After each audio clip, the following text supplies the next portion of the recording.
Telenovela PH. Love, romance, fantasy, kwentong aabot sa puso at imahinasyon. Lucas and Althea Stories. Anino sa Liwanag. Isang pag-ibig na isinilang sa gitna ng dilim. Episode 46. Ang pintong hindi dapat buksan. Tahimik ang pasilyo. Hindi yung katahimikan na panatag, kundi yung katahimikang may hinihintay na mangyari. Sumandal si Lucas sa malamig na pader. Ramdam niya ang panginginig ng mga kamay niya, hindi dahil sa lamig, kundi dahil sa kirot na pilit niyang binabalewala. May dugo sa pagitan ng kanyang mga daliri. Hindi siya sigurado kung alin ang mas masakit, ang sugat sa katawan, o ang bigat ng bawat hakbang na kailangan pa niyang gawin. Huminga siya ng dahan-dahan.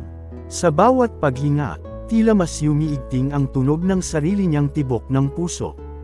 Sa bawat pintig, may paalala.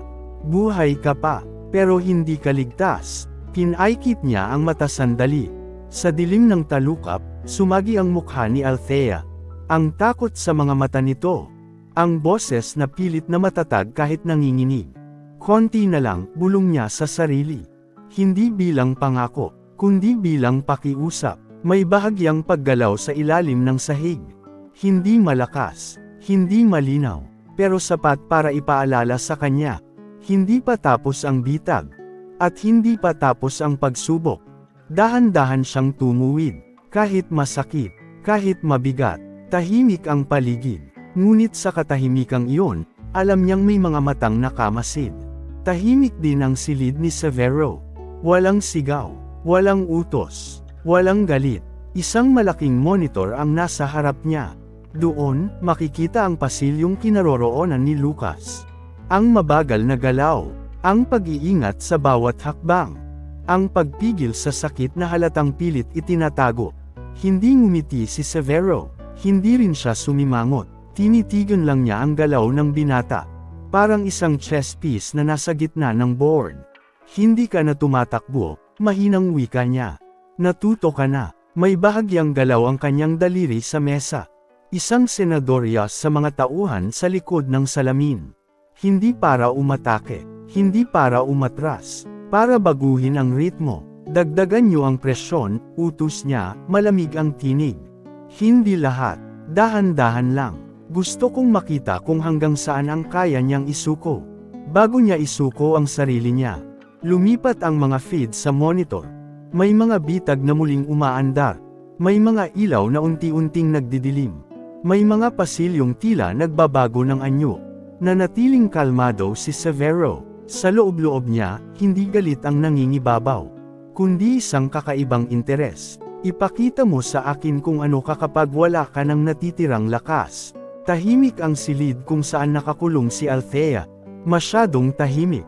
Hindi siya sanay sa katahimikang ganito. Yung klaseng katahimikan na parang may hinahawak ang hininga ang mundo.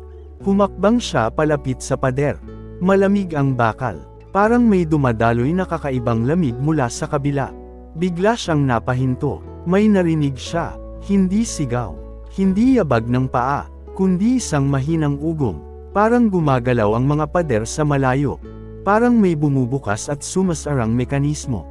Kumunat ang noo niya. Lucas, bulong niya, hindi niya alam kung bakit iyon ang unang pangalang pumasok sa isip niya. May biglang sumikip sa dibdib niya. Isang pakiramdam na hindi niya maipaliwanag. Hindi sakit, hindi takot, kundi parang may nangyayaring masama sa isang lugar na hindi niya nakikita. Huminga siya ng malalim, pilit pinapakalma ang sarili. Baka pagod lang ako, baka isip ko lang to. Pero habang lumilipas ang mga segundo, lalo lang lumalakas ang pakiramdam na may mali. May gumalaw sa anino sa sulok ng silid. Isang bantay ang dumaan sa labas ng pinto. Napahawak si Althea sa sarili niyang braso. Kung nasaan ka man, bulong niya sa dilim. Mag-ingat ka. At sa sandaling iyon, may muling umalingaw-ngaw na tunog mula sa malayo. Mas malakas, mas mabigat. Parang may isang bitag na tuluyang nag-trigger. Sumikip ang pasilyo. Hindi literal na nagsara ang mga pader, pero gumalaw ang sahig at kisame na parang humihinga ang mismong istruktura. Flick, flick, sunod-sunod na tunog ng mekanismo. Napaatras si Lucas sa isang iglap nang biglang bumuka ang sahig sa unahan niya. Isang makitid na hukay na halos kasing lapad lang ng paa niya. Tumalon siya paatras, gumulong sa gilid. Pero pagbangon niya, may isa na namang panel ang bumukas sa pader. Isang matalim na bakal ang sumulpot, dumaan ilang pulgada lang mula sa leeg niya. Humigpit ang panga ni Lucas. Hindi random ang galaw nila. May pattern to. Pinagmasdan niya ang ritmo, ang galaw ng sahig, ang pagbukas ng mga panel, ang pagitan ng bawat tunog. May napansin siya, sa bawat tatlong galaw ng bitag, may isang bahagyang paghinto, isang iglap na halos hindi mapansin. Isang micro gap, hindi sapat para tumakbo ng diretsyo, hindi sapat para umatras, pero sapat para sa isang eksaktong galaw. Huminga siya ng malalim. Binaliwala ang hapdi sa tagiliran niya mula sa huling sugat. Ngayon, sa mismong sandaling huminto ang mekanismo. Sumugod si Lucas pasulong. Hindi mabilis, kundi eksakto. Tumapak siya sa gitna ng dalawang gumagalaw na panel. Umikot ang katawan para umiwas sa sumulpot na bakal. At dumulas sa makitid na puwang sa kanan. Isang maling galaw lang, mapuputol ang paa niya. Mapapako ang balikat niya sa pader. Pero nakalusot siya, saglit na katahimikan. Napahawak siya sa dibdib, hinihingal. Hindi ito basta-basta, bulong niya. May nagmamasid, may nag-a-adjust. Sa unahan, nakita niya ang mas makitid na lagusan. Mukhang mas maikling daan, pero masyado itong tahimik, masyadong maayos. At doon niya naunawaan. Ang microgap ay hindi tuluyang daan palabas. Isa lang itong pin papasok sa mas mabigat na bitag. Tahimik ang mas maikling daan. Masyadong tahimik. Isang hakbang pa lang ni Lucas papasok sa makitid na lagusan. Biglang may gumalaw sa dilim. Isang anino ang humiwalay sa pader. Matangkad, maskulado, nakaitim na baluti na parang bahagi ng mismong pasilyo. Isa sa elite guard ng Rosa Negra. Hindi nagsalita ang lalaki, hindi rin nagbabanta. Isang tingin lang, at umatake na. Sumugod ang elite guard ng diretsyo. Isang mabigat na suntok na kayang bumali ng buto. Naaga pa ni Lucas ang unang galaw. Umiwas sa kanan, pero sa mismong pag-iwas niya, flick, bumuka ang panel sa sahig sa ilalim ng paa niya. Muntik siyang mawala sa balanse. Tumalon siya paatras, gumulong. Pero ang elite guard ay nakasunod agad. Isang tuhod ang bumagsak sa direksyon ng mukha niya. Bang! Naaga pa ni Lucas ang tama. Ngunit ramdam niya ang bigat. Parang tumama ang semento sa kanyang braso. Napaatras siya, nanginginig ang kamay. Sa paligid nila, muling gumalaw ang bitag. Mga panel sa pader bumubukas.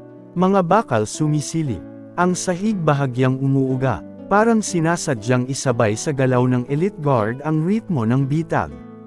Hindi lang ako ang kalaban niya. Buong pasilyo ang kalaban ko. Sinubukan ni Lucas ang isang mabilis na feint. Isang pekeng galaw sa kaliwa para ilihis ang bantay. Yumandar ang bitag sa kaliwang pader. Sa isang iglap, umatras ang elite guard. Sanay sa galaw ng bitag.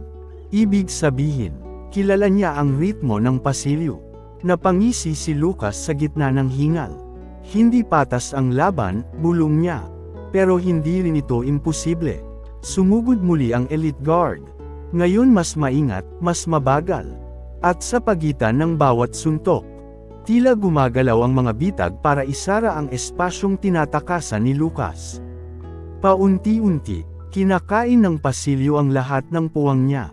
Sa dulo ng lagusan, may isa pang pinto, bahagyang nakaawang, isang posibleng labasan, o isang mas malaking bitag. Nagtagpo ang mga mata ni Lucas at ng elite guard. Isang hakbang na lang, at wala na siyang espasyo para umatras. Muling sumugod ang elite guard. Hindi na diretsyo, hindi na padalos-dalos. Isang hakbang pakaliwa, isang suntok pakanan. Parang sinusukat ang bawat galaw ni Lucas. At sa bawat galaw ng bantay, tila may kasabay na tugon ang pasilyo. Flick. Bumuka ang panel sa kanan. Flick. Sumilip ang matalim na bakal sa kaliwa. Napagitnaan si Lucas. Umatras siya ng kalahating hakbang. At doon nagkamali.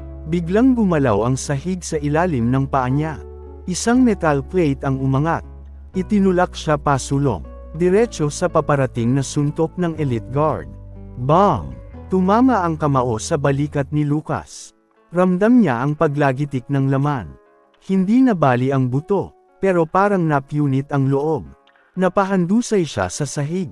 Sa ibabaw niya, itinaas ng elite guard ang kamao para sa ikalawang suntok.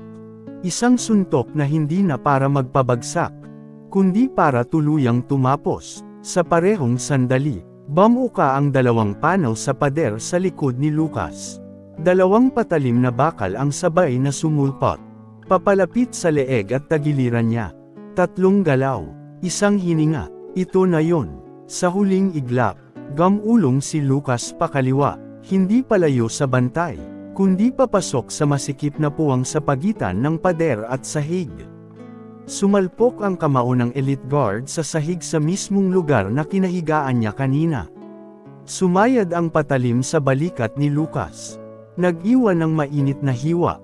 Napasinghap siya sa sakit, pero buhay pa. Nakatayo ang elite guard sa harap niya. Bahagyang napahinto, hindi dahil sa awa, kundi dahil hindi niya inasahang makakaalis si Lucas sa sabay na galaw ng bitag. Sa dulo ng lagusan, ang bahagyang nakaawang pinto, ay tila mas lalo pang bumubukas. Parang inaanyayahan siya, o parang sinasabi, dito ka matatapos. Humigpit ang hawak ni Lucas sa sugatang balikat. Hindi pa, bulong niya sa sarili. Hindi pa dito. Tahimik ang silid ng monitor. Mga screen ang nakahanay. Bawat isa ay nagpapakita ng iba't ibang pasilyo, bitag, at galaw ng mga bantay. Nakatayo si Severo sa gitna. Walang emosyon ang mukha, parang nanunood lang ng isang laro. Hanggang sa isang screen, muntik nang maipit si Lucas sa sabay na galaw ng bitag at suntok ng elite guard. Isang pulgada na lang. Bahagyang kumurap si Severo. Isang iglap lang, pero sapat para makita ang pagbabago. Hindi galit, hindi tuwa, interes. Lumapit siya sa monitor. Mas tumutok ang mga mata sa galaw ni Lucas. Hindi ka basta-basta, bulong niya. Hindi ganito kumilos ang mga aninong nas-anay lang sumunod sa utos. Pinanood niya kung paano bumangon si Lucas. Paano nito pinag-aaralan ang ritmo ng pasilyo. Paano hindi puro lakas ang ginagamit, kundi tiyaga at timing. May isang tauhan na lumapit sa likod niya. Severo, gusto niyo po bang higpitan pa ang bitag? Sandaling tumahimik si Severo.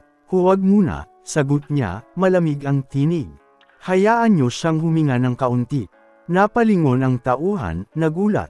Sir, gusto kong makita kung hanggang saan aabot ang diskarte niya kapag akala niya may tsansa pa siyang makalabas. Bumalik ang tingin ni Severo sa monitor. Sa gilid ng labi niya, may bahagyang kurba, hindi ng ngiti, kundi ng paghuhusga. Kapag umasa siya, dugtong niya. Doon natin lalagyan ng kapalit. Dumudugo ang balikat ni Lucas. Ramdam niya ang init ng hiwa. Hindi malalim, pero sapat para manginig ang braso niya sa bawat galaw. Sa unahan, ang bahagyang nakaawang pinto ay mas malinaw na ngayon. Mas maliwanag ang liwanag sa kabila. Mas tahimik ang pasilyo papunta roon. Isang aniaya, pero masyadong perpekto. Kapag may ibinibigay ang lugar na to, may kukunin din. Sumilip si Lucas sa paligid. Sa likod niya, naroon pa rin ang elite guard. Hindi sumasalakay agad, parang naghihintay ng maling galaw. Sa magkabilang gilid, mga panel na bahagyang gumagalaw. Parang naghahanda ulit ang bitag sa susunod na galaw. Huminga siya ng malalim. Kung otres ako, mapapalibutan ako. Kung susugod ako, papasok ako sa hindi ko kilala. Isang hakbang pa lang ang layo niya sa pinto. Sa isip niya, sumagi ang mukha ni Althea. Ang boses nito na humihingi ng ingat. Ang pakiusap na huwag siyang pumunta mag-isa. Hindi ako pwedeng tumigil dito, bulong niya. Dahan-dahan siyang lumapit sa pinto. Hindi diretso, kundi pailes. Sinusukat ang sahig sa bawat tapak. Walang kumilos. Masyadong tahimik. At sa katahimikang iyon, mas lalo niyang naramdaman na may matang nagmamasid sa kanya mula sa dilim. Sa sandaling ilalapat na niya ang kamay sa pinto. Flick! May gumalaw sa ilalim ng sahig sa kanan. Huminto siya. Hindi pa siya tuluyang pumapasok sa pain. Pero alam niyang papalapit na ang sandaling kailangan niyang pumili. Tahimik ang silid. Masyadong tahimik. Parang kahit ang sariling hininga ni Althea ay malakas sa pandinig. Nakaupo siya sa gilid ng kama. Yakap ang sariling mga braso. Sinubukan niyang kumalma. Hindi ako dapat matakot. Hindi pa tapos ang laban. Ngunit biglang, kalang, isang tunog ng bakal ang gumalaw sa malayo. Napalingon siya sa direksyong pinanggalingan ng tunog. Hindi niya alam kung pinto ba iyon o bahagi ng pasilyong nagsara. May sumunod na mahinang ugong. Parang dumudulas ang pader sa loob ng gusali. Biglang sumikip ang dibdib niya. Hindi niya maipaliwanag kung bakit. Pero may kirot na pumasok sa puso niya. Hindi pisikal na sakit, kundi kaba. Lucas. Mahina niyang bigkas. Parang maririnig siya kahit hindi naman. Tumayo siya at lumapit sa pinto ng silid. Ipinatong niya ang palad sa malamig na bakal. Sa likod ng pader, may mga tunog na halos hindi marinig. Mga yabag, parang may humahabol, parang may nasasaktan. Napapikit siya, may nangyayari sa kanya. Hindi niya alam kung paano niya alam. Pero dama niya, parang may hiblang nagdurugtong sa kanila sa dilim. At sa bawat galaw ng gusali, parang hinihila rin ang dibdib niya. Mag-ingat ka, bulong niya sa walang laman na silid. At sa sandaling iyon, parang may sumagot sa kanya ang katahimikan. Isang mas malakas na ugong mula sa pasilyo. Hudyat na may mas malaking gumagalaw sa loob ng bitag. Huminto si Lucas sa harap ng pinto. Isang hakbang na lang ang layo niya. Sa likod niya, muling gumalaw ang pasilyo. Click, click, sunod-sunod na tunog ng mga mekanismong bumubuhay sa bitag. Ang elite guard ay unti-unting lumalapit. Hindi nagmamadali. Parang alam na wala nang puwang ang biktima. Sa sahig, may bahagyang umangat na pano. Isang senyales na sa susunod na galaw. Hindi na microgap ang lalabas. Buong bitag na. Pinahid ni Lucas ang dugo sa gilid ng bibig. Masakit ang bawat hinga. Mas mabigat ang bawat hakbang. Sa harap niya, bahagyang bumukas ang pinto. Mas maliwanag ang liwanag sa kabila. Isang eniaya, isang kasinungalingan. Sumulyap siya pabalik. Nakita ang elite guard na nasa loob na ng distansya ng isang iglap. Sa magkabilang gilid, ang mga pader ay bahagyang gumalaw. Parang sabay-sabay na hihigpit sa sandaling magkamali siya. Huminga siya ng malalim. Kung manatili ako, tiyak na matatapos dito. Kung pumasok ako, hindi ko alam ang kapalit. Ipinatong niya ang kamay sa pinto. Sa mismong sandaling ilulunsad na ng pasilyo ang susunod na galaw.